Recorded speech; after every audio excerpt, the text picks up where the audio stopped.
Did you know that carrying too much light can blind you just as completely as total darkness?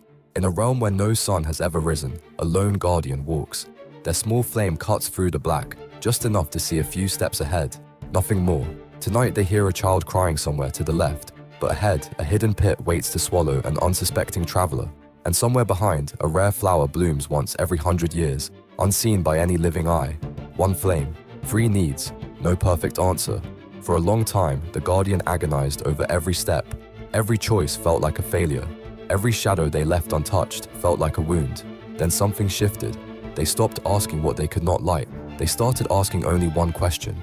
What is directly in front of me, right now? And for the first time, the darkness felt smaller. You were never meant to illuminate everything. You were only meant to hold your light steady and take the next step.